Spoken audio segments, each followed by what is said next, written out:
I have been a K-pop fan since 2010. Through my years as a fan, I've always thought K-pop is very fun, it's very fascinating, it's entertaining and comforting. I also know that K-pop can be quite a lot to digest as a first newcomer. It's very specific, very particular when it comes to the music style, the marketing, the general industry structure. And since I always overanalyze everything, I thought, why not make a video about it?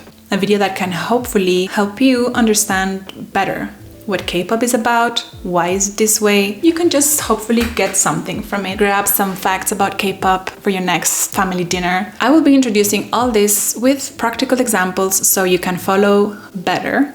These examples are based on groups that are popular nowadays, of groups that you would hear of quickly if you enter into the K-pop sphere. But it doesn't mean that these are the only important groups out there. Let's start with the first point, which is the general structure of the K-pop industry. As in the West, artists are signed to a record label. The key difference here is that the record labels in K-pop do not sign an already fleshed out artist.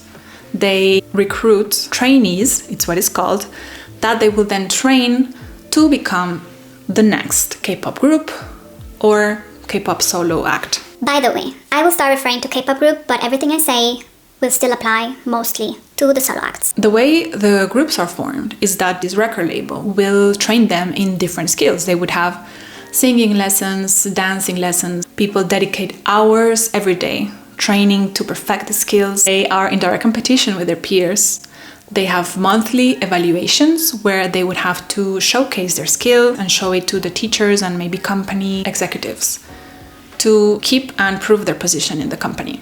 All this so that they can hopefully be picked for the next group that will debut under the company's name. The general training period lasts between 2 and 4 years, but some K-pop artists have trained for very, very long before debuting. Some of them have been very quick in debuting.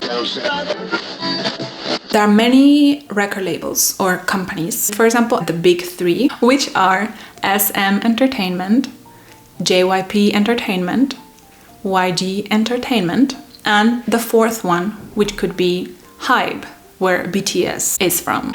When you talk about the big three or big four, you don't refer to the biggest in an economic sense. The big three, or potentially big four, are the biggest companies that have helped shape the K-pop industry. Around the K-pop group, there is actually a whole production team. They will discuss and plan the concept, the styling, the marketing, the production of the songs, what kind of songs, the calendar. I mean, they are surrounded by a whole team that manages them in multiple aspects. Sometimes completely, sometimes the K-pop group itself has more creative control over things. Sometimes the K-pop group will actually actively participate in the production and in the composing of the songs, writing the lyrics, for example, as we see with BTS or Stray Kids. Korea is a hierarchical society, and this is also reflected in K-pop. You would see the younger groups having a lot of respect, and even if you're a more successful group, but you're younger in the K-pop world than your seniors, then there will still be this reverence or respect towards your seniors. I didn't talk about generations now that I think about it.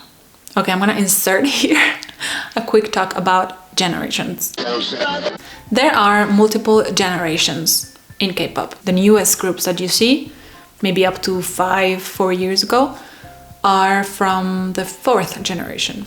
The first generation is practically the people that birthed K-pop, so like the first ever K-pop acts. The second generation is what established the core of K-pop. The third generation is the one that popularized K-pop truly. Second generation clearly played a role. All of them do, until now. But the third generation was the one that truly opened the borders. The fourth generation, now it's where like competitivity of the K-pop acts, it's truly at peak. Everything is, maxed up with this generation. I think that is opening a bit the K-pop limits and what we know as K-pop. Let's talk about our second point, which is group composition. This is another basic pillar in K-pop. Groups are composed of people that complement each other. That is directly tied to the type of music that is K-pop. In K-pop, you will see a full performance from choreography, vocals, you would have raps in the song, you would have this like visual arts element to it. So you would also need, theatrical elements to your performances. All these elements that you need for the K-pop music style make it such that groups would also be conformed so that they would complement each other to be able to produce this type of music, right? So you would need some ones that are stronger in dance, some others that are stronger in the performance part of it, some others that are stronger in the vocals or in the rap. That's why there are different positions within a K-pop group. And this is also one of the reasons why being selected as a trainee to be part of a K-pop group is very much complicated. You would need to also fit within the group, within the concept or the angle that the company wants to take the group on. Let's break down the different positions that exist within a K-pop group. A member of a group can have more than one position, and you can have them in different degrees. You can be a main or a lead or nothing. So main is obviously the main person in the group in charge of this, and lead is someone that is also heavily into this, although not the main person. That is.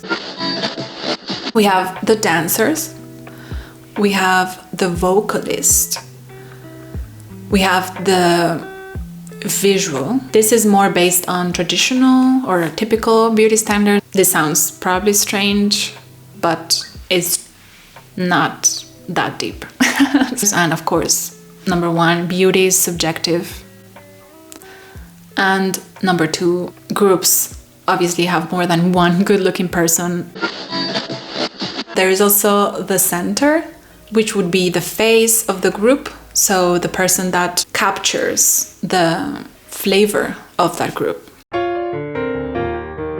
We have the leader position. K-pop groups often have a leader which is in charge of, leading the group, keeping harmony within the members, being the spokesperson. Also know that not all K-pop groups have leaders. We also have the maknae position. Maknae means the youngest person. So it's a position of being the youngest.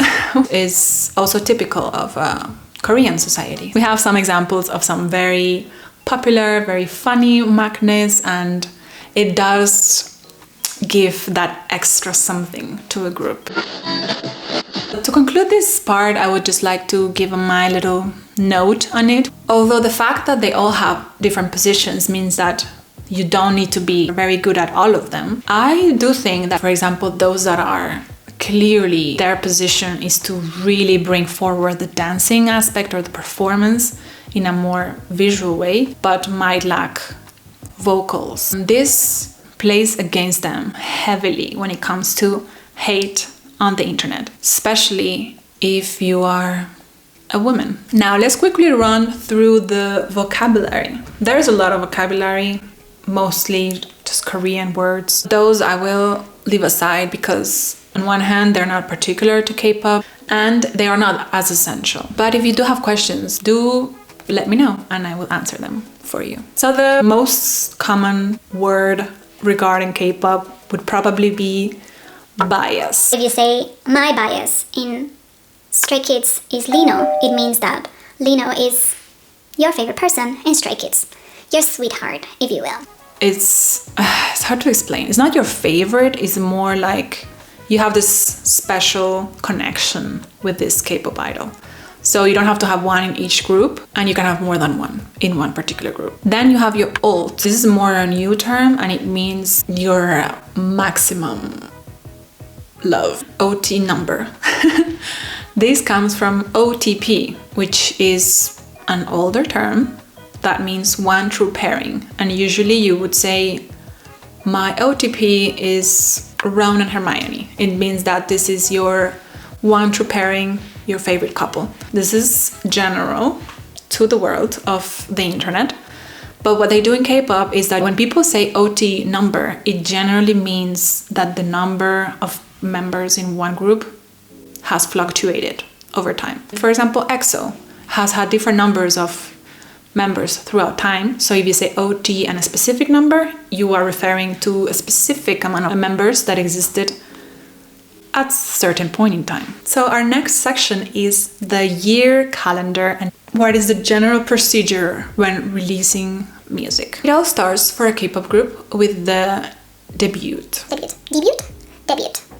It all starts with the debut, which is when a group first releases the first ever single album. After your debut as a K-pop group, you would have comebacks. As the word says, when you come back with new music. This is when a K-pop group is most active. You would see them in the music shows throughout the week, and then you would have a week champion, which means is the person that, according to some point system that I still have to understand, gets the win that week. You would see them in radio shows, interviews, fan signs. You would literally wonder how they have this many hours in a day to do this much. It's wild. A comeback or a promotion lasts between 3 to 6 weeks. Then you have the end of the year awards. Well, there is not only awards, there is also shows. So they would do a Christmas show, a New Year's Eve show, and then you would have special performances. You would have, for example, special stages where people from different groups will put on a performance.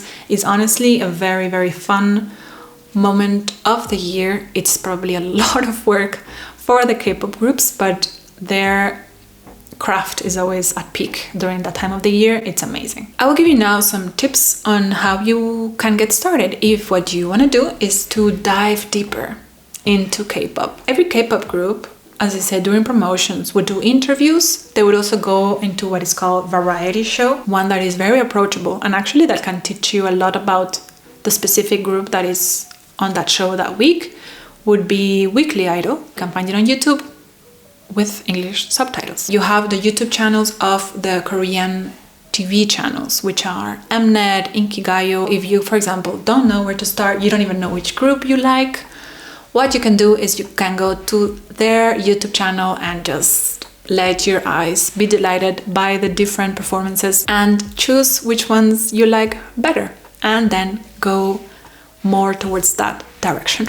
You also have the YouTube channels of each group where they upload vlogs or they would do specific content. So feel free to also check the specific channel for the group. Often a separate channel than the company channel. If what you really like about K-pop is truly their dancing, their choreography, I would recommend that you check out Studio Chum, where they invite K-pop groups. They do their performance where the colors, the lighting, the camera angles, everything is planned and set up so that they can maximize the performance aspect. Then we have the V-Lives, where they would do lives. They either solo lives, where one member would be talking to their fans, or they would do group lives. There is also obviously YouTube channels that talk about K-pop.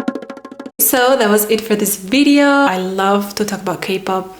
Can talk about it forever. I will definitely plan some other videos where I do more deep dives into some topics. Also, feel free to comment if you have any questions or any doubts or would like any clarification regarding a source of the information I just shared. I have a huge respect for K-pop artists, and I think K-pop can bring a lot of comfort and a lot of joy to people. I also think that we should keep in mind that K-pop is, at the end of the day, a business, and that we should keep a watchful eye as consumers. My name is Valeria. It was a pleasure to do this video. I had a lot of fun. I hope you also had fun watching it. And I guess see you next time.